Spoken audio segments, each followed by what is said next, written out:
नमस्कार। मानसून की पाठशाला में आपका स्वागत है।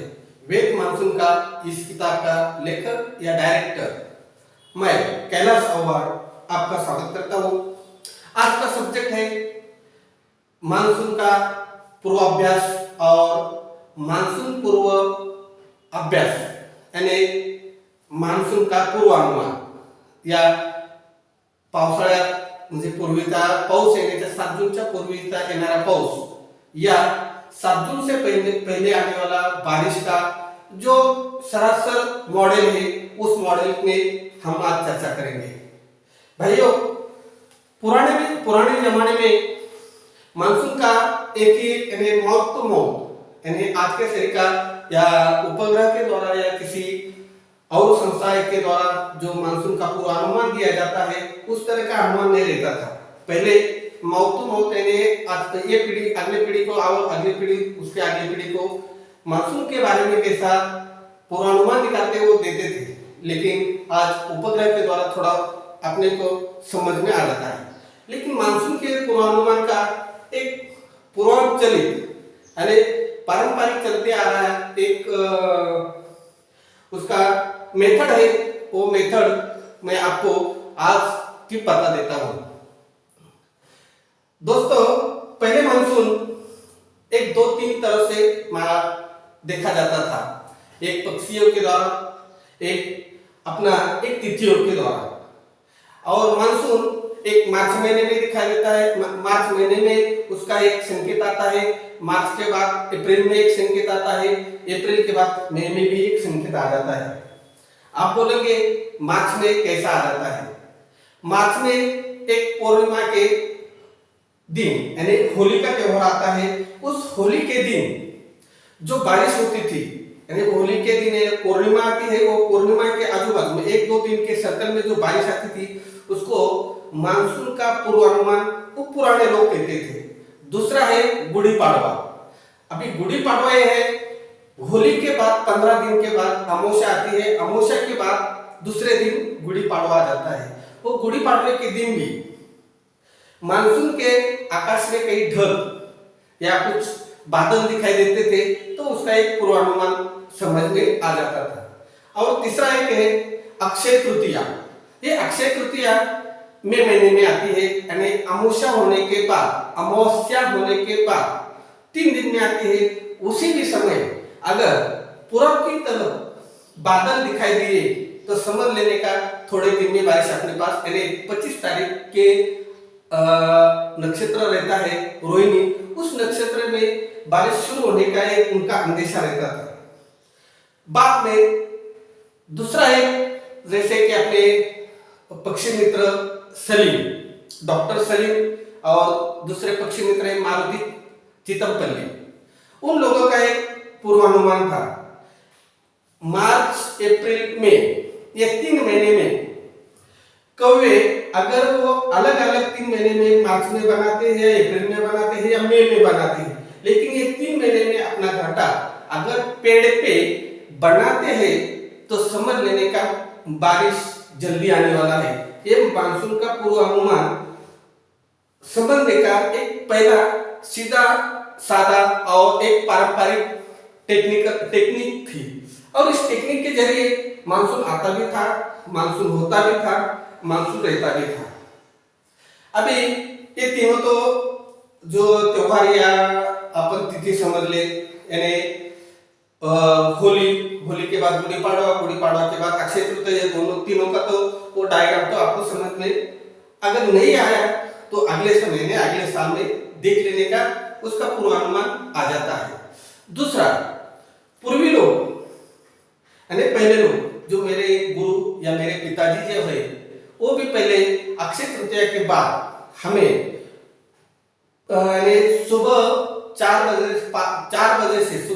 बजे से यानी दिन निकलने के बाद 6 बजे तक अगर पूरब की दिशा में यानी जहां सूरज निकलता है उस दिशा में अगर बिजली चमकती है या शाम को अंधेरा गिरने के बाद उस अक्षय तृतीया के बाद यानी मई महीने के 1 मई या तो 15 मई तक अगर बिजली का चमकना दिखाई देता है या बादल आते हैं तो तो वो लोग समझते थे कि 25 में यानी रोहिणी नक्षत्र में बारिश गिरने वाली है।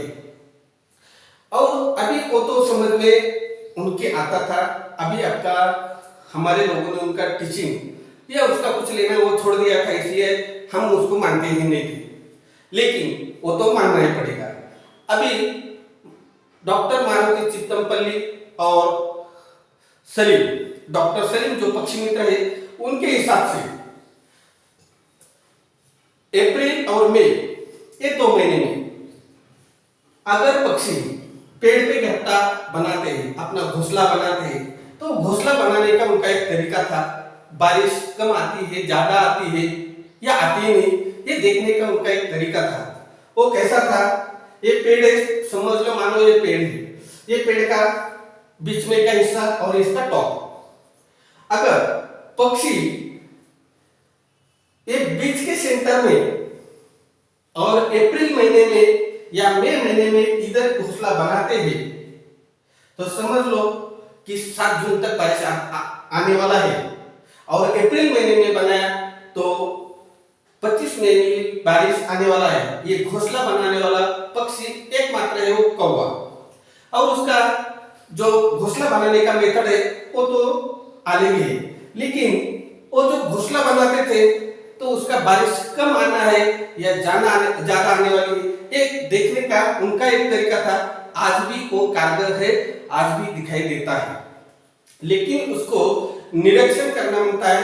और दूसरी बात है, आप लोगों ने बड़े बड़े पेड़ संजो के रखना है, तभी आपको दिखाई देगा। नहीं तो इतने इतने पेड़ में यानी छोटे छोटे पेड़ में कोई भी पक्षी अपना घोंसला बनाता नहीं है, इसीलिए बड़े पेड़ चाहिए। उस बड़े पेड़ पे अगर कौवे ने ऊपरी टॉप में घट्टा बना दिया तो समझ लेने का उस साल मानसून कम आने वाला है। और दूसरी बात है, उसी मानसून का दूसरा तरीका है, अगर उस कौवे ने या पक्षी ने पूरब के बाजू में घोंसला बनाया तो समझ लेने का मानसून जुलाई में आने वाला है, यानी पश्चिम मानसून बोलते हैं, वो पश्चिम मानसून आने वाला है। अगर कौवे ने पश्चिम बाजू से टॉप में घट्टा बना दिया तो पूरब से बाजू से बारिश आने वाली है, लेकिन वो कम आने वाली है। वो घोंसला टॉप पे बनाने के एक संकेत है।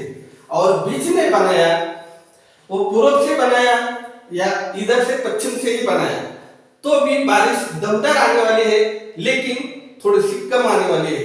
लेकिन उनका जो देखने का नजरिया है, वो नजरिया अपन को देखना पड़ेगा। अगर आप इस सही ढंग से देखेंगे तो मानसून का पूर्वानुमान आप समझ सकते हैं।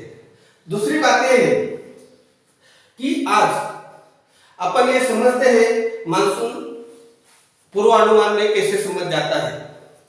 अगर जैसे कि पूर्व पहले लोग जो सुबह का समय रहता है, यानी सूरज निकलने से पहले का समय, उस समय में अक्षय तृतीया के बाद वो बादल निकलते हैं पूरब की तरफ से। जैसे सूरज ऊपर आता है उसी समय बादल आ जाते हैं, ढग आ जाते हैं, और ढग आने के ऐसा समझ जाते हैं उस ढग निकलने के बाद कि एक 15 दिन या 20 दिन का अंतराल से बारिश होने वाली है। इस तरह से वो लोग मानसून में यानी पूर्वानुमान समझ जाते थे। लेकिन आजकल क्या हो गया है, उपग्रह के द्वारा दिखाई देते हैं कि बारिश आने वाली है, वो होने वाला है। और आज भी जैसे कि वेदर डिपार्टमेंट है, वेदर डिपार्टमेंट जो है तो पहला अप्रैल में एक मानसून का पूर्वानुमान देते हैं और दूसरा मई में देते हैं। अप्रैल और मई में जो पूर्वानुमान दिया जाता है, उस अनुमान को आप समझने से पहले अपना हजारों सालों से ऋषि मुनियों के द्वारा दिया हुआ ये जो मॉडल है, ये आप पहले चेक करो। और उसी के बाद उसी लोगों पे, यानी अपने ही लोग हैं लेकिन उसी लोगों के, यानी सरकारी लोगों के, डिपार्टमेंट के लोगों पे भरोसा रखने से पहले अपना नजरिया देखने का सीख लेना। यानी कि अगर आप सीख गए तो अपने पीढ़ी को आगे चल जाएगा। मेरा भी ये मानना है और मेरा भी एक क्लिप यानी मानसून की पाठशाला आपको दिखाने की, आपको समझाने की यही एक मूल धारणा है कि आप कम से कम जो हजारों साल से जो मानसून का जो तकनीक थी वो आपको किसी ने दिखाई नहीं, वो तकनीक मैं आपको अपने सामने रख रहा हूँ और आप ये देखेंगे, लाइक करेंगे, शेयर करेंगे। नहीं शेयर किया, नहीं लाइक किया तो मुझे जरूरत नहीं है, लेकिन आपको अगले पीढ़ी को यही देना है। इसीलिए आप देखो, समझो और अपना नजरिया मानसून के बारे में बदल लो। जय हिंद, नमस्कार।